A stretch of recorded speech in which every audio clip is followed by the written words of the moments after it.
Bab 561, beberapa informasi. Setelah Julian menelepon, dia menarik Camilla dan berkata, "Ayo pergi." Camilla mengangguk dan meninggalkan bar bersama Julian. Dan Evelyn juga keluar. Setelah keluar dari bar, Julian mengeluarkan ponselnya dan menelepon Sonia. "Maaf, telepon yang Anda panggil telah dimatikan." Julian mengerutkan kening, "Mengapa kamu mematikan teleponmu?" Evelyn, yang mengikuti, berkata, "Di kota Kyoto, hubungannya rumit.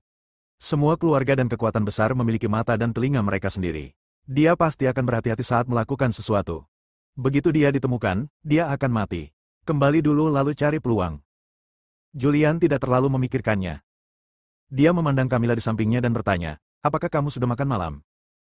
Camilla menggelengkan kepalanya. Julian membawanya ke hotel terdekat dan meminta kamar pribadi. Di kamar pribadi, Julian bertanya, "Apa yang terjadi? Bagaimana kamu bisa pergi ke bar dan berbelanja?" Camilla masih mengenakan mantel Julian. Dia memegang segelas air hangat, dan setelah menyesapnya dengan lembut, dia berkata, "Keluarga saya bangkrut, dan ayah tiri saya melarikan diri, meninggalkan ibu saya dengan setumpuk hutang dan barang berharga di rumah. Semuanya dijual, dan sebagian tabunganku digunakan untuk melunasi hutang, tapi aku masih berhutang banyak. Ditambah lagi, aku dilarang, jadi aku hanya datang ke bar." Julian bertanya, "Berapa masih hutangmu?" "Mungkin, saya masih berhutang beberapa ratus juta," kata Camilla tidak yakin. Dia juga tidak tahu. Ini semua adalah hutang ayah tirinya. Sekarang ayah tirinya telah melarikan diri, hutang tersebut jatuh pada ibunya. "Sangat banyak." Julian mengerutkan kening dan bertanya, "Apa pekerjaan ayah tirimu?" Camilla berkata, "Ayah tiri saya menjalankan sebuah perusahaan teknologi. Saya pikir memiliki beberapa aset. Ayah tiri memiliki kekayaan beberapa miliar. Saya tidak tahu bagaimana caranya. Saya mendengar dari ibu saya bahwa jika Anda menyinggung orang besar, Anda akan bangkrut dan menghilang. Apa nama perusahaannya? Saya akan minta seseorang memeriksanya. Namanya perusahaan teknologi biru baru." Julian mengangkat telepon dan memutar nomor, periksa mengapa New Blue Technology Company bangkrut, lalu periksa di mana CEO New Blue Technology Company berada. "Komandan Naga, terima kasih." Camilla tampak bersyukur. "Apa yang kamu bicarakan? Kamu adalah putri Patua Lowe. Sekarang setelah Patua Lowe pergi, aku harus menjagamu.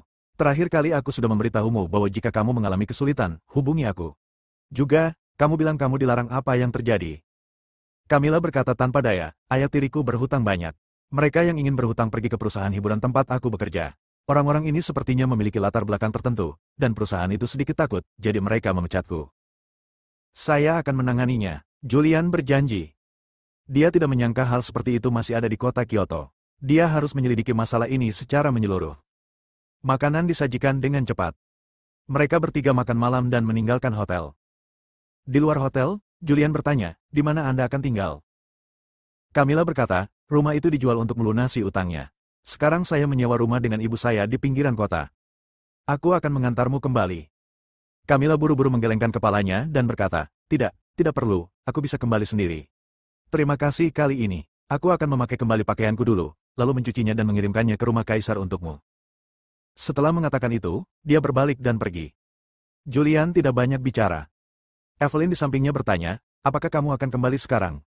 "Kamu kembali dulu, aku akan pergi ke area militer." "Baiklah, hati-hati." Evelyn berkata, lalu berbalik dan pergi. Julian pergi ke area militer. Dalam perjalanan, dia juga menelepon Ivan. Beberapa hari yang lalu, dia meminta Ivan untuk menyelidiki jenderal wilayah militer. Beberapa hari berlalu, tetapi tidak ada hasil yang diperoleh. Panggilan itu dengan cepat tersambung. Julian bertanya, "Apa hasil penyelidikannya?" "Bos Fisher, apakah yang Anda maksud adalah lokasi lembaga penelitian, atau jenderal tentara api merah?" "Semuanya. Belum ada kabar dari lembaga penelitian. Para jenderal tentara api merah masih dalam penyelidikan. Penyelidikan mengungkapkan bahwa para jenderal ini telah menghapus pantat mereka selama periode ini dan menghapus jejak beberapa hal yang mereka lakukan sebelumnya. Itu agak sulit untuk diselidiki." "Berapa lama untuk mendapatkan hasilnya?" "Beri waktu 1 atau 2 hari saja." "Secepat mungkin." Setelah pertukaran sederhana, Julian menutup telepon. Tak lama kemudian kami sampai di kawasan militer. Sepanjang perjalanan, tentara dari wilayah militer memberi hormat. Wilayah militer, kantor Komandan Langit. Julian sedang duduk di kursi kantor, dan ada 4 atau 5 jenderal bintang 1 berdiri di kantor. Julian memandang beberapa orang dan bertanya, "Siapa yang akan bertanggung jawab atas tentara api merah setelah kaisar meninggal?" Richie berdiri dan berkata, "Jenderal Mayuri yang bertanggung jawab." Biarkan dia datang menemuiku, Julian berkata dengan tenang. Dia telah membaca informasi tentang Jenderal Tentara Api Merah. Jenderal Mayuri, bernama lengkap Mayuri Kang, berusia 55 tahun dan merupakan Jenderal Bintang 3. Ya. Oke, kalian mundur dulu. Julian sedikit menyerah. Para jenderal kemudian meninggalkan kantor. Namun, dia tidak pergi ke selatan. Julian meliriknya dan bertanya, mengapa, apakah ada hal lain? Richie berkata sambil tersenyum, Komandan Langit, apakah selanjutnya kamu akan membersihkan sisa-sisa Partai Kaisar? Julian memandang Richie dengan penuh minat, tersenyum tipis, dan bertanya, apa yang kamu bicarakan? Mereka yang tidak meninggalkan partai semuanya melayani rakyat, tetapi Tentara Api Merah memang akan direorganisasi. Saya tidak ingin siapapun di ketentaraan diorganisasi ulang ada ngengat. Komandan Langit, aku punya beberapa bukti di tanganku, kata Richie lembut. Oh. Julian menjadi tertarik. Richie mengeluarkan USB flash drive dan menyerahkannya, sambil berkata, saya telah mengumpulkan ini secara diam-diam selama bertahun-tahun, dan banyak pemimpin militer yang terlibat. Selama bertahun-tahun, saya tidak berani menyerahkannya, hanya karena takut mendapatkan masalah. Julian meliriknya, tapi tidak segera mengambilnya. Dia bertanya dengan ringan, apakah kamu tidak takut sekarang? Richie berkata dengan wajah serius, kamu dulunya adalah Raja Naga dari hutan belantara selatan, dan kamu tidak bekerja di Kyoto. Saya yakin kamu tidak akan mengikuti jebakan yang sama seperti yang lain. Saya juga tahu itu jika kamu menyerahkan informasi ini, banyak orang akan ditangkap, dan negara tidak akan mengambil tindakan dengan mudah. Sekarang setelah Anda menjabat, saya yakin Anda tidak akan menunjukkan belas kasihan dan akan membereskan masalah. Baiklah, mundur dulu. Julian meletakkan USB flash drive dan sedikit menyerah. Richie lalu berbalik dan pergi. Setelah meninggalkan kantor, keringat muncul di keningnya. Bahkan jika dia menyerahkan barang-barang ini, dia akan takut. Jika dia tidak melakukannya dengan benar, masa depannya akan hancur, dan dia bahkan mungkin mendapat pembalasan. Namun, dia bertanya tentang kepribadian Julian. Saya juga mengetahui beberapa informasi orang dalam. Raja mendorong Julian keluar untuk membunuh Kaisar, tetapi Julian masih hidup dan telah menjadi panglima tertinggi Kaisar.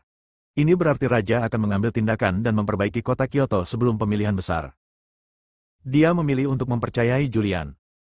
Jika ada yang salah dengan Julian, maka dia tidak punya pilihan selain mengakui kekalahan. Julian melihat USB flash drive di tangannya, ingin melihat apa yang ada di dalamnya. Dia menghubungkannya ke komputer. Ini dulunya adalah kantor Kaisar, dan dia tidak pernah menggunakan komputer ini. Mungkin ada yang salah dengan komputernya. Lebih aman untuk kembali dan menonton. Dia sedang bersandar di kursi, berpikir, ketika teleponnya bergetar. Dia mengeluarkan ponselnya dan melihat pesan dari nomor tak dikenal. Apa yang terjadi malam ini? Julian tahu itu adalah Sonia begitu dia melihatnya. Ada kecelakaan, cari kesempatan bertemu lagi dan tunggu kabar dari saya. Dia merespons dengan cepat. Bab 562. Sungguh kakek. Mayuri tidak berada di wilayah militer. Setelah menerima pemberitahuan itu, dia segera bergegas. Dalam waktu setengah jam, dia muncul di depan Julian. Komandan Langit. Dia berlari dengan tergesa-gesa, berlumuran keringat. Julian memandang pria berusia 50-an di hadapannya. Ini adalah Jenderal Bintang 3 dan orang kedua di Tentara Api Merah. Setelah kematian Kaisar, dia untuk sementara mengelola Tentara Api Merah. Jenderal Mayuri, Julian memandangnya. Komandan Langit, pesananmu. Wajah Mayuri berkeringat, tapi dia tidak menghapusnya. Julian bertanya, Jenderal Mayuri, kota manakah yang paling aman di Daxia? Mayuri berkata tanpa ragu, ini Kyoto. Ya, di Kyoto. Tentara Api Merah ditempatkan, tapi bagaimana saya mendengar bahwa setelah Kaisar meninggal, banyak hal terjadi di kota Kyoto. Ekspresi ceroboh Julian membuat seluruh tubuh Mayuri gemetar, dan dia tidak bisa menahan diri untuk tidak bertanya, ya Tuhan, Komandan Langit, apa yang kamu maksud? Julian berkata dengan tenang, sepertinya ada sebuah perusahaan di Kyoto bernama New Blue Technology. Beberapa waktu lalu, New Blue Technology tiba-tiba bangkrut. Bosnya melarikan diri, dan putrinya adalah bintang sebuah perusahaan hiburan. Orang yang memiliki hutang pergi ke perusahaan hiburan untuk meminta uang, perusahaan ini takut meminta hutang, jadi memecat bintang ini. Jika Anda orang yang serius, bukankah Anda akan melalui jalur hukum untuk meminta hutang kepada perusahaan, dan bagaimana perusahaan ini bisa takut? Apa, ada hal seperti itu? Mayuri tampak marah dan mengutuk, ada hal seperti itu di kota Kyoto. Jangan khawatir, Komandan Langit. Saya akan segera menyelidikinya. Besok pagi, saya jamin kebenarannya akan terungkap. Jika Anda dicurigai melanggar hukum, kamu akan dihukum berat dan tidak akan diberi keringanan hukuman. Rau. Besok pagi, saya ingin tahu hasilnya. Julian meninggalkan sepatah kata pun, bangkit dan pergi. Meski sudah memerintahkan orang untuk menyelidiki sebelumnya, ia tetap merasa tidak nyaman dan melakukan perjalanan khusus ke kawasan militer. Setelah dia pergi, Mayuri menghela nafas lega. Ada 3 hal yang harus dilakukan pejabat baru ketika menjabat. Ini adalah aturan yang sudah ada sejak zaman dahulu. Siapapun yang menjabat, mereka akan melakukan sesuatu setelah menjabat. Dia juga mulai khawatir. Kemudian, dia segera kembali ke kantornya. Dalam 10 menit, semua orang akan berada di tempat untuk rapat. Julian tidak peduli bagaimana Mayuri pergi menyelidikinya. Dia langsung kembali ke rumah Komandan Langit. Kali ini dia pergi menemui Sonia, tetapi sesuatu yang tidak terduga terjadi. Dia sedikit menyesal. Setelah kembali, dia menghubungi Sonia lagi, berharap bisa bertemu dengannya malam ini dan menyelesaikan masalahnya secepat mungkin. Sonia kembali ke halaman rumah Alan. Alan juga sangat cemas saat mengetahui bahwa Julian tidak terlihat. Saat ini, teleponnya bergetar. Dia mengambil ponselnya, melihatnya, dan berkata, Julian memintaku untuk bertemu lagi. Kali ini di tempat parkir bawah tanah plaza. Saat itu jam 11 malam. Aku akan pergi bersamamu. Alan tidak bisa menahannya. Dia khawatir sesuatu akan terjadi jika dia menundanya lebih lama lagi. Dia harus bertemu dengan Julian sesegera mungkin dan mencapai perjanjian kerja sama dengan Julian. Dengan cara ini dia bisa menyelamatkan hidupnya. Sonia berpikir sejenak dan berkata, oke. Setelah Julian menyetujui waktu tertentu, dia mulai keluar dengan menyamar. Kali ini dia menyamar sebagai penjaga dan meninggalkan rumah Komandan Langit dengan tenang. Setelah pergi, dia berganti mobil beberapa kali dan berganti pakaian tempat parkir bawah tanah plaza. Dia duduk di dalam mobil hitam dan mengeluarkan ponselnya untuk melihatnya. Masih ada 10 menit sampai jam 11. Dia tidak terburu-buru dan menunggu dengan sabar.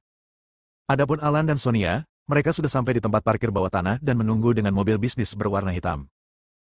Tuan, tidak boleh ada yang mengikuti Anda. Ya, Alan mengangguk dan memerintahkan, hubungi Julian. Sonia segera menghubunginya. Ini dia, plat nomornya *****. Dia memberikan nomor platnya. Julian keluar dari mobil, melihat sekeliling, melihat nomor plat, berjalan mendekat, dan mengetuk pintu mobil dengan ringan. Mobilnya terbuka. Julian masuk ke barisan belakang. Duduk di barisan belakang adalah seorang pria yang tampak berusia 40-an, hampir 50. Dia mengenakan mantel hitam besar, topi, dan kacamata hitam. Sonia sedang duduk di dalam taksi. Dia juga menyamar dan memakai kacamata hitam sehingga dia tidak bisa melihat wajahnya dengan jelas. Dia berbalik, melepas kacamata hitamnya, menatap Julian yang mengenakan topi, tersenyum, dan berkata, Julian, kita bertemu lagi. Julian meliriknya. Gadis muda inilah yang membuatnya terjerumus ke dalam masalah. Kemudian dia memandang pria di barisan belakang dan berkata dengan tenang, tunjukkan warna aslimu. Alan melepas kacamata hitam besar di wajahnya. Saat itulah Julian melihat wajah depan Alan di Lucian. Dia tidak terlihat luar biasa, terlihat biasa saja, dan sama sekali tidak terlihat seperti sosok yang berdiri di piramida kekuasaan. Julian, Alan berkata dengan senyuman di wajahnya, aku sudah lama mendengar namamu, tapi akhirnya aku melihatnya hari ini. Apakah Anda Alan, Tuan Gao, orang di belakang Kaisar? Julian bertanya. Ya. Julian bertanya, Anda anggota Sekte Gu. Apakah Anda ada hubungannya dengan saya kali ini? Seperti kata pepatah, orang dengan taoisme yang berbeda tidak akan bersekongkol satu sama lain. Jika Anda ingin mengatakan sesuatu, katakan saja. Jika tidak ada yang lain, aku akan pergi dulu. Julian sudah mengetahui bahwa Alan ingin bekerja sama dengannya ketika dia bertemu dengannya. Sekarang dia hanya perlu berpura-pura tidak tahu apa-apa. Alan tersenyum dan berkata, tidak ada gunanya memiliki musuh abadi. Aku mencarimu kali ini karena aku ingin bekerja sama denganmu. Alan langsung menjelaskan niatnya. Oh, kerjasama. Julian tersenyum ringan dan berkata, bagaimana cara bekerja sama? Julian, kalian semua adalah orang-orang yang bijaksana, jadi jangan bertele-tele. Sonia berkata, bukankah karena Raja mendorongmu ke posisi itu hanya untuk menyingkirkan Tuan Gao? Begitu kuat sekarang, tidak sulit bagimu untuk membunuh Tuan Gao. Suaminya adalah orang yang cerdas. Dia ingin bertahan dan bekerja sama dengan Anda. Dia hanya memiliki satu permintaan, dan itu adalah Anda melepaskannya. Julian bertanya, saya tidak akan mengatakan apakah akan bekerja sama atau tidak untuk saat ini. Izinkan saya mengajukan pertanyaan. Apakah orang yang memberitahu Anda kekuatan saya sebelumnya adalah kakek saya? Ya. Alan tidak menyangkalnya dan berkata, Dimitri dan Dimitrilah yang mengingatkan saya bahwa saya untuk bekerja sama dengan Anda. Oh. Julian bingung dan bertanya, kakekku akan mengingatkanmu. Baiklah, Alan berkata, Dimitri berkata bahwa aku harus mati kali ini. Jika aku mati, Kyoto untuk sementara akan damai. Dia berkata bahwa aku harus mati di tanganmu, tetapi dia juga mengatakan bahwa jika aku dapat memikirkan cara untuk melindungi diriku sendiri, maka aku akan melakukannya. Satu-satunya cara untuk bertahan hidup adalah dengan melindungi diriku sendiri sekarang jika kamu tidak membunuhku. Jika aku ingin kamu tidak membunuhku, aku hanya bisa bekerja sama denganmu. Mendengar ini, Julian menjadi bingung. Orang seperti apa kakeknya? Sambil menimbulkan masalah baginya, dia diam-diam membantunya. Kini Alan diminta bekerja sama dengannya. Dia tidak mengerti. Setelah berpikir sejenak, dia bertanya, bagaimana Anda ingin bekerja sama? Sebelum datang, Alan sudah berdiskusi dengan Sonia. Julian, tidak, Komandan Langit, aku ingin kamu berakting bersamaku. Bagaimana cara bertindak? Saya menemukan bawahan yang berpura-pura menjadi saya dan meminta Anda untuk membunuh saya, sementara saya bersembunyi dan menghabiskan waktu sebelum tahun itu dengan aman, dan Anda berhenti mengejar saya. Sebagai imbalannya, saya akan memberikan semua informasi yang Anda inginkan. Sudut mulut Julian terangkat dengan senyuman tipis. Dia berencana untuk bekerja sama dengan Alan, dan sekarang setelah Alan mengambil inisiatif, kekhawatirannya tidak akan berkurang. Dia berpikir, bukan tidak mungkin. Kondisi saya sangat sederhana. Saya memerlukan informasi tentang semua orang di Sekte Gu. Alan mengangguk, tidak masalah, saya akan menceritakan semua yang saya tahu. Julian bertanya lagi, siapa tuanmu? Apakah itu Kelvin? Saya tidak tahu. Alan mengangguk dan berkata, saya hanya tahu bahwa nama panggilan majikan saya adalah Goodman. Dia selalu memakai topeng. Saya belum pernah melihat wajah aslinya. Saya bahkan tidak tahu apakah dia seorang pria atau wanita. Saya hanya tahu bahwa saya adalah guru yang memiliki posisi tinggi dan kekuatan besar di Sekte Gu, nomor 2 setelah pemimpin. Ketua, siapa dia? Aku juga tidak tahu. Pemimpinnya sangat misterius. Setiap kali kita bertemu, aku hanya bisa melihat punggungnya. Dia saat ini adalah bos Sekte Gu. Bahkan tuanku pun mematuhinya. Apa hubungan antara kakekku dan Sekte Gu? Hubungan kerja sama. Alan berkata, Dimitri tidak tahu kesepakatan apa yang telah dia capai dengan pemimpinnya, jadi dia mulai membantu pemimpin membuat rencana dan tata letak. Sejak kapan? Alan berpikir sejenak dan berkata, mungkin 10 tahun yang lalu, setelah keluarga Jiang terbakar habis. Bab 563, Julian mengaku. Alan adalah salah satu pemimpin utama Sekte Gu, dan dia mengetahui banyak cerita orang dalam. Untuk bertahan hidup, dia bekerja sama dengan Julian dan memberitahu Julian semua yang dia tahu. Ini termasuk makam Raja Lanling. Raja Lanling telah lama dicuri, dan kotak yang digali dari makam kuno telah lama jatuh ke tangan Dimitri. Dimitri juga telah mengatur agar kotak itu dibawa ke Jiangzhong, berharap mengambil kesempatan untuk mengirimkannya Julian. Dan Kaisar hanyalah bidak catur. Bidak catur yang mulai didorong oleh Dimitri 10 tahun lalu. Bidak catur ini bisa dikorbankan kapan saja. Setelah mendengar ini, Julian tidak bisa menahan nafas dalam-dalam. Dilihat dari perkataan Alan, kakeknya sangat berkuasa 10 tahun yang lalu, tapi dia tidak mengerti mengapa kakeknya menyaksikan keluarganya dibakar sampai mati. Mungkinkah keluarganya belum meninggal? Apakah pembakaran sampai mati hanyalah ilusi? Julian berpikir itu mungkin. Karena dia diselamatkan oleh Sarah, dia tidak tahu apa yang terjadi selanjutnya. Dia selalu mengira anggota keluarganya dibakar sampai mati, tetapi dia belum pernah melihat mayat mereka. Jika kakeknya benar-benar mampu, dia bisa menyelamatkan orang, dan dia bisa melakukannya dengan tenang. Jika kamu ingin mengetahui hal ini, kamu hanya bisa mengetahuinya jika kamu bertemu kakek lagi. Apa yang ingin Anda lakukan dengan mempelajari racun beracun dan mengubah racun beracun menjadi virus biokimia? Julian bertanya, dan mengapa Anda ingin membentuk kelompok berusia sahabat? Alan berkata, ini ada hubungannya dengan seni bela diri yang dipraktikkan oleh pemimpin. Pemimpin mempraktikkan buku ajaib transformasi. Serangkaian teknik ini sangat jahat, tetapi sangat kuat, tetapi tidak lengkap. Pemimpinnya adalah mempelajari racun, hanya untuk menyempurnakan tekniknya. Ngomong-ngomong, saya ingin menggunakan virus biokimia yang diciptakan oleh racun untuk menciptakan angkatan bersenjata yang kuat yang tidak takut mati, dan memulai sebuah perusahaan sepenuhnya untuk membuka jalan bagi menindaklanjuti. Di era ini, negara menjadi semakin kaya dan kuat, dan semakin banyak orang kaya. Buka perusahaan farmasi dan ciptakan monopoli. Ketika hanya ada satu perusahaan farmasi yang tersisa di Daxia, atau bahkan di seluruh dunia, maka sepenuhnya terserah pada organisasi untuk memutuskan obat apa yang akan diberikan kepada manusia. Lebih mudah mengendalikan lebih banyak orang. Hus. Mendengar ini, Julian tidak bisa menahan diri untuk tidak terkesiap. Gila, ini sungguh gila. Di saat yang sama, dia juga patah hati. Setelah menarik napas dalam-dalam, dia bertanya, seni bela diri macam apa yang merupakan buku ajaib transformasi, dan bagaimana hubungannya dengan racun? Alan menggelengkan kepalanya dan berkata, saya tidak tahu tentang itu. Meskipun saya adalah murid iblis Gu, dan tuan saya adalah orang utama dari keluarga Gu, saya benar-benar tidak tahu banyak tentang pemimpin dan tuan. Julian mengangguk ringan. Dia yakin Alan tidak berbohong. Karena dia sudah menceritakan begitu banyak cerita orang dalam, tidak perlu menyembunyikan apapun lagi. Beri aku daftar sekte Gu nanti. Aku akan kembali dan mendiskusikan tindakan yang direncanakan. Aku akan mengambil tindakan setelah aku membunuhmu. Julian tidak banyak bicara, dan keluar dari mobil setelah mengatakan ini. Setelah turun dari mobil, Sonia bertanya, "Tuan, apakah menurut Anda Julian dapat diandalkan?"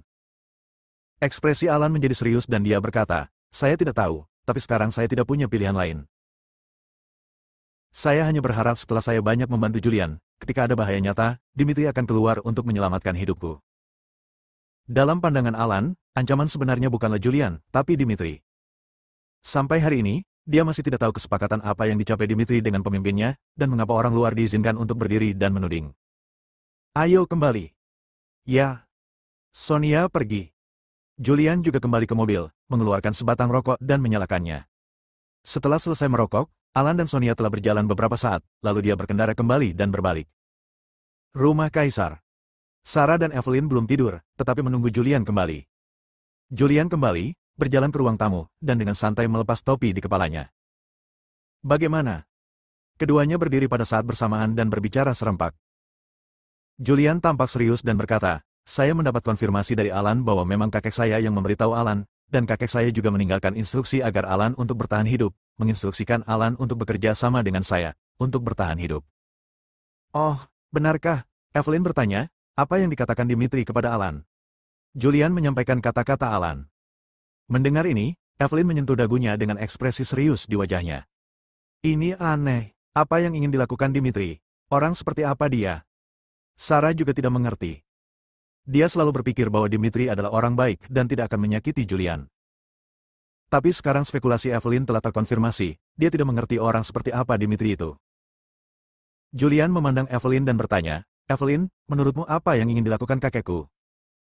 Evelyn memutar matanya dan berkata, "Saya bukan dewa, bagaimana saya bisa tahu? Lupakan saja, jangan terlalu banyak berpikir, ini sudah larut, tidurlah." Evelyn berbalik dan pergi. Sarah meraih tangan Julian dan menghiburnya, "Suamiku, kakek bukanlah orang jahat. Meskipun dia memang sangat dekat dengan sekte Gu, dia juga memikirkanmu dan sepertinya sedang membuka jalan untukmu." "Membuka jalan untukku?" "Ya, pikirkanlah, kakek meminta Alan datang kepadamu untuk bekerja sama. Ini bukan untuk membuka jalan bagimu. Sekarang kamu adalah komandan langit. Setelah bekerja sama dengan Alan, kamu akan mengetahui lebih banyak hal dan memiliki sesuatu yang harus dilakukan. Jika kamu melakukannya, maka prestasimu akan meningkat. Mungkin kakek ingin kamu menjadi raja." Sarah menganalisis. "Kamu menjadi lebih pintar. Kamu bahkan bisa memikirkan hal ini, tetapi itu tidak mungkin." Julian menggelengkan kepalanya sedikit. "Jangan terlalu banyak berpikir dan tidurlah." Sarah berdiri dan menarik Julian kembali ke kamar.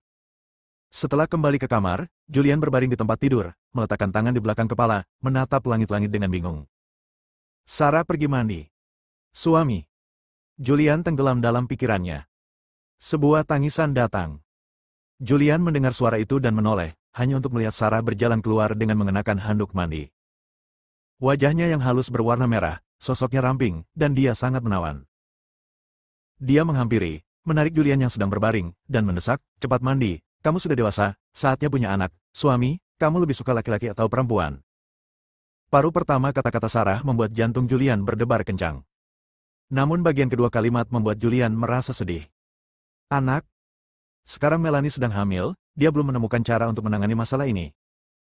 "Suamiku, apa yang kamu pikirkan? Cepat pergi." Sarah tersipu dan terlihat malu. "Ah."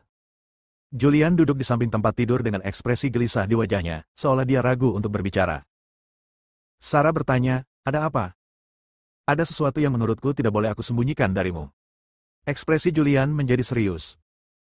Dia tahu jika dia mengatakannya, Sarah pasti akan marah, atau bahkan marah, tetapi jika dia tidak mengatakannya dan terus menyembunyikannya, itu tidak menghormati Sarah. "Apa yang sedang terjadi?" "Melanie, dia. Julian ragu-ragu. "Apa yang terjadi padanya? Katakan padaku." "Dia hamil." "Apa?" Sarah membeku di tempat sejenak dan tidak bereaksi untuk beberapa saat. Evelyn menyebutkannya sebelumnya, sengaja atau tidak, tapi dia mengira Evelyn sedang bercanda dan tidak mengingatnya. Sekarang Julian mengatakannya, dia terkejut. Dia membeku di tempatnya, matanya berkabut, dan air mata mengalir dari sudut matanya. Bab 564, bagaimana saya mendapatkan hak ini? Mengapa kamu hamil? Sarah menangis dengan sedih. Aduh. Julian memandang Sarah yang menangis dan menyalahkan dirinya sendiri di dalam hatinya. Dia mencoba membela diri, kamu tidak bisa menyalahkanku. Aku juga dijebak, siapa sangka ini akan terjadi. Julian telah memikirkan masalah ini selama beberapa hari terakhir, tapi dia tidak tahu harus berbuat apa. Dia sangat bingung dan berkonflik. Menurutku seberapa besar masalah ini? Sarah menyeka air matanya dan berkata dengan senyuman di wajah cantiknya, betapa sederhananya. Bukannya kamu tidak punya uang. Biarkan saja dia merawatnya setelah dia lahir, lalu berikan dia sejumlah uang dan perlakukan dia sebagai ibu pengganti. Julian sedikit bodoh. Dia tidak menyangka Sarah akan mengucapkan kata-kata seperti itu. Cepat, mandi. Dia mendorong Julian. Julian pergi ke kamar mandi dengan bingung. Sarah, sebaliknya, duduk tak berdaya di tempat tidur. Apalagi yang bisa dia lakukan sekarang? Satu-satunya cara adalah membiarkan Melanie melahirkan, dan dia akan merawat anak itu dalam kondisi terburuknya. Selama Julian ada di sisinya, dia bisa mentolerir ini. Julian segera selesai mencuci dan keluar. Sebelum tidur, Sarah menariknya ke tempat tidur dan berinisiatif untuk menciumnya. Ah, aku juga ingin memberimu seorang anak. Dia bersemangat, proaktif, dan gila. Malam berlalu dengan tenang. Keesokan paginya, Julian bangun dan menemukan bahwa tidak ada orang di sekitarnya. Dia berdiri dengan kebingungan, berpakaian, keluar kamar, dan sampai ke halaman. Sarah sudah berlatih di halaman. Sarah juga merasakan kedatangan Julian, namun dia tidak berhenti, melainkan terus berlatih tiangan qigong. Kekuatannya saat ini masih sangat lemah dan tidak cukup untuk membantu Julian. Dia harus menjadi lebih kuat. Julian tidak melihatnya beberapa saat ketika telepon berdering. Ini panggilan dari distrik militer. Julian menjawab telepon. Komandan Langit, masalah ini telah diselidiki dengan jelas, dan semua orang terkait telah ditangkap. Mohon instruksinya. Itu panggilan dari Mayuri. Tadi malam, Julian memberitahunya sesuatu, jadi dia pergi menyelidiki tanpa henti. Dalam satu malam, dia mengetahui seluruh masalahnya. Julian berkata dengan lembut, saya akan segera ke wilayah militer. Julian berdiri, menyapa Sarah, dan berkata, Sarah, saya akan pergi ke area militer dulu. Oke, kata Sarah. Julian keluar. Ada kendaraan militer yang diparkir di depan pintu, dan dia akan melanjutkan. Namun dia menemukan seorang wanita cantik berjalan dengan mantel, dan dihadang oleh penjaga. Dia segera berjalan mendekat. Ketika Camilla melihat Julian datang, dia menyapanya dari jauh dan memanggil, Saudara Fisher. Julian berjalan mendekat, menyerah pada para penjaga, dan berkata, mundur. Ya. Beberapa penjaga mundur. Camilla menyerahkan pakaian di tangannya, dengan senyuman di wajahnya yang cantik, memperlihatkan dua lesung pipit yang dangkal, dan berkata, aku sudah mencuci pakaianmu. Julian mengambilnya dan berkata, saya telah mengirim orang untuk menyelidiki urusan keluarga Anda.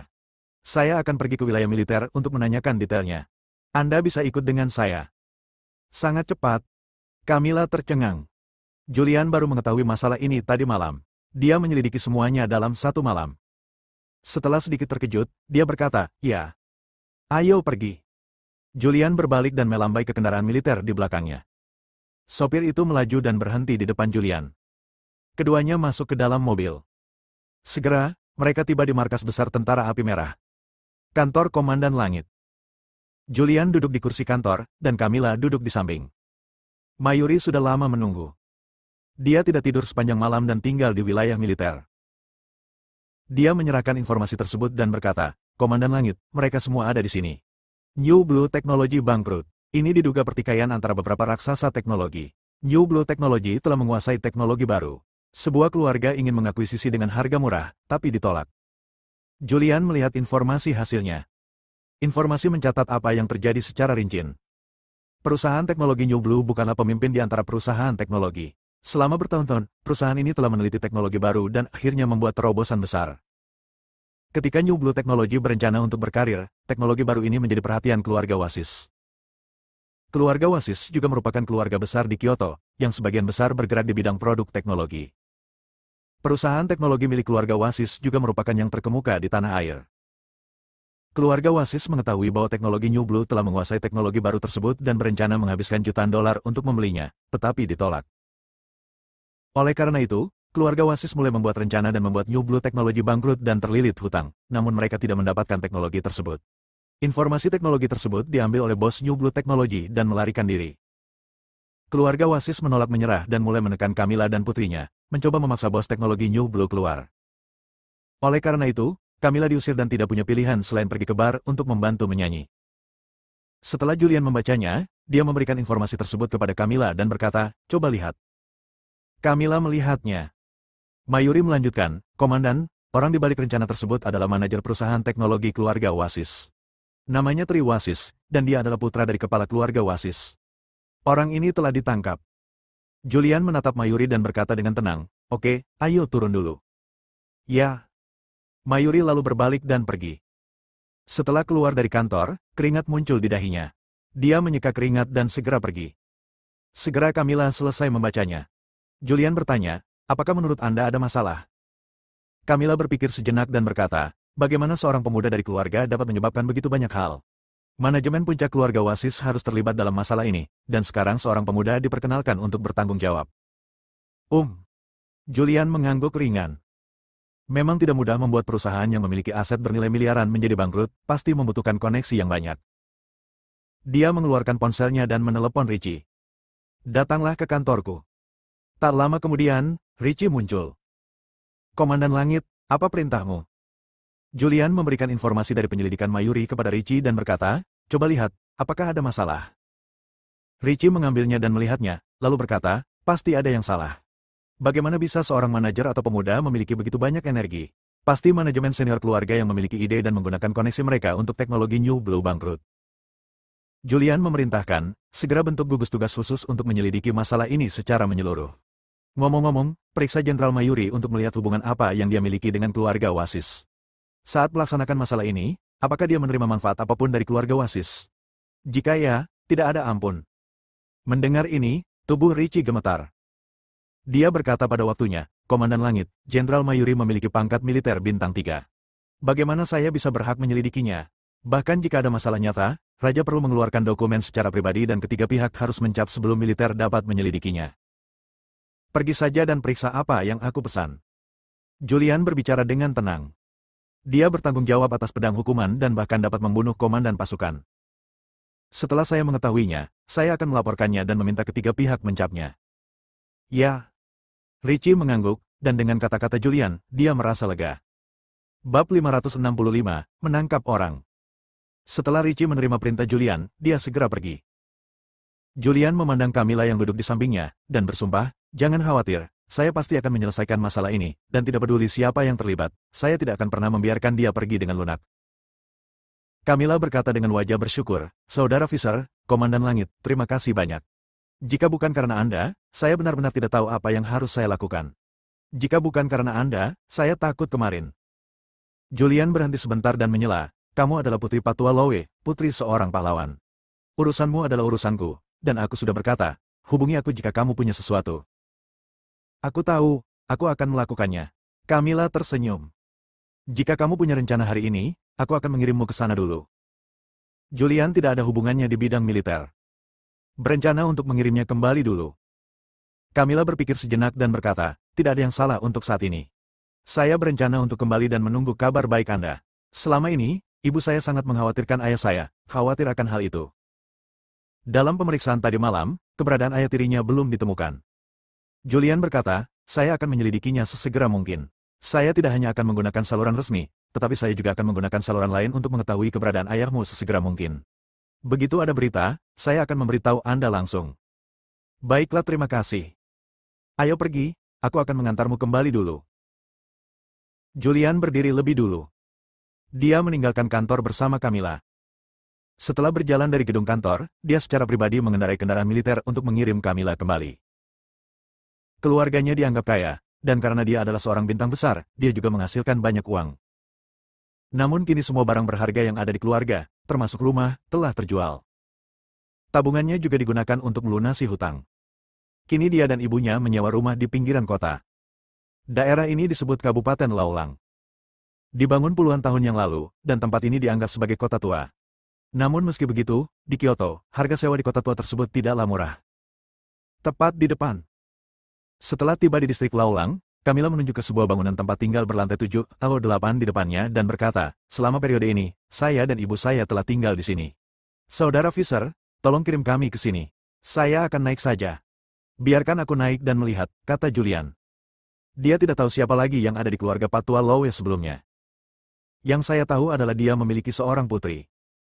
Baru setelah dia melihat Camilla di Nan Huang terakhir kali dia mengetahui sesuatu tentang masa lalu Patua Lowe. Mengetahui bahwa ia memiliki konflik dengan istrinya, dan istrinya mengira bahwa ia adalah seorang bajingan, terlibat dalam pornografi, perjudian, dan narkoba, dan akhirnya diburu oleh penagih utang, dan kemudian menghilang, maka istrinya membawa putrinya bersamanya. Meskipun negara tersebut kini telah maju untuk mengklarifikasi. Namun, dia merasa masih perlu mengatakannya lagi. Patua Lowe adalah pahlawan nasional, bukan bajingan. Julian bersikeras untuk naik, tapi Camilla tidak punya pilihan selain mengangguk ringan. Dia berjalan di depan untuk memimpin, dan Julian mengikuti di belakang. Lantai 7. Di pintu masuk koridor, beberapa pria berpakaian hitam berjalan mendekat. Bos, apakah kamu benar-benar di sini? Ya, informasinya sangat dapat dipercaya. Selama kami menangkap ibu dan putrinya, kami akan melepaskannya. Ini seharusnya tidak berbahaya, kan? Bahaya macam apa yang mungkin terjadi? Saya telah menyelidiki dan menemukan bahwa mereka tidak memiliki latar belakang, dan merekalah yang diperintahkan oleh keluarga Wasis untuk ditangkap. Sekalipun mereka memiliki latar belakang, mungkinkah mereka mendapat dukungan dari keluarga Wasis? Beberapa orang berjalan dan berbicara. Segera dia sampai di pintu yang tertutup. Pemimpinnya, seorang pria berusia 40-an, melihat ke nomor rumah dan berkata, ini dia. Bos, aku akan mengetuk pintu. Seorang pemuda segera melangkah maju dan mengetuk pintu dengan keras. Siapa? Siapa? Teriakan terdengar dari dalam rumah. Pengantar gas, buka pintunya. Ini adalah rumah yang disewa oleh Camilla dan ibunya. Ibunya hampir berusia 50 tahun, tapi dia terawat dengan baik. Dia tampak seperti wanita berusia 30-an. Dia mengenakan celemek dan menyapu lantai di dapur. Apakah kamu tidak meminta bensin? Dong dong dong. Buka pintunya dengan cepat. Ketukan di luar menjadi semakin keras. Mereka bahkan mendobrak pintu. Pada saat ini, Agnes menyadari bahwa untuk sesaat, dia menduga ada debitur yang datang ke rumahnya. Dia memegang sapu di tangannya dan sangat gugup. Apa yang harus dilakukan? Tepat ketika dia sangat cemas, pintu dibuka. Beberapa pria kekar bergegas masuk. Salah satu dari mereka mengambil foto, membandingkannya, dan berkata, dia adalah istri Gusman, bawa dia pergi. Beberapa adik laki-laki segera bergegas, menangkap Agnes dengan paksa, dan menyeretnya keluar. Apa yang kamu lakukan? Biarkan aku pergi. Biarkan aku pergi. Agnes terus berjuang. Tapi bagaimana dia bisa lebih kuat dari pria-pria ini? Plak. Seorang adik laki-laki melambaikan tangannya dan menamparnya dengan marah. Siapa namamu? Tanda tamparan langsung muncul di wajahnya, dan rasa sakit yang membakar datang. Dia tidak berani berteriak, tapi berdoa, tolong, lepaskan saya benar-benar tidak punya uang. Apa yang kamu bicarakan? Cepat singkirkan. Ya. Agnes dibawa pergi secara paksa. Ini adalah rumah kuno tanpa lift, hanya tangga. Julian mengikuti Camilla. Saudara Fisher, ini lantainya. Ketika mereka berdua tiba di lantai 7, Camilla menunjuk ke depan dan berkata, tetapi ketika dia melihat ke atas, dia melihat ibunya diseret secara paksa. Agnes juga melihat Camilla mendekat, dan tidak dapat menahan diri untuk tidak berteriak, Camilla, lari cepat. Camilla tertegun sejenak, lalu meraih tangan Julian, dengan sedikit permohonan di wajahnya, Saudara Fisher, tolong selamatkan ibu. Julian berhenti sebentar dan berkata, serahkan padaku. Dia berjalan cepat. Ketika orang-orang yang secara paksa membawa Agnes pergi melihat seorang pria mendekat, salah satu dari mereka segera mengeluarkan pisau lipat dan mengancam, nak, harap lebih berhati-hati. Sebelum dia selesai berbicara, dia melihat wajah Julian dengan jelas. Dia langsung tercengang dan menjadi pucat karena ketakutan. Ya Tuhan, Tuhan sangat tampan. Semua orang ini berseru. Gedebuk. Saudara laki-laki yang memimpin langsung berlutut di tanah. Beberapa adik laki-lakinya pun ikut berlutut. Beberapa orang terus bersujud. Mama. Camilla datang dengan cepat, meraih tangan Agnes, dan bertanya, apakah kamu baik-baik saja? Ah, aku baik-baik saja. Agnes menggelengkan kepalanya sedikit, lalu menatap Julian dengan bingung, dan bertanya, Camilla, apa yang terjadi? Bagaimana kamu tahu Komandan Langit? Camilla menjelaskan, Bu, dia adalah rekan seperjuangan ayah. Saya pernah bertemu dengannya sebelumnya ketika saya pergi ke hutan belantara selatan. Oh, Agnes berkata. Julian memandang orang-orang yang berlutut di tanah dan berkata dengan tenang, siapa yang memintamu untuk datang? Lang, Lang Komandan Langit, ini keluarga Wasis. Keluarga Wasis telah mengirimkan pesan sebelumnya. Siapapun yang menangkap mereka berdua akan mendapat 10 juta. Saudara laki-laki yang memimpin berbicara. Keluarga Wasis, bagus sekali. Julian tampak depresi di wajahnya. Dia segera melihat ke arah Camilla dan Agnes dan berkata, karena ini adalah keluarga Wasis, pergilah bersama mereka ke keluarga Wasis dulu. Saya akan segera ke sana. Saya ingin melihat apa yang ingin dilakukan keluarga Wasis di kota Kyoto. Ini, Agnes berkata dengan ragu-ragu di wajahnya. Camilla berkata, Bu, Komandan Langit sudah mengetahui tentang urusan keluargaku dan sedang menyelidiki kebangkrutan perusahaan ayah tiriku. Percayalah padanya, dia akan menanganinya. Kami hanya mendengarkan dia. Bersambung.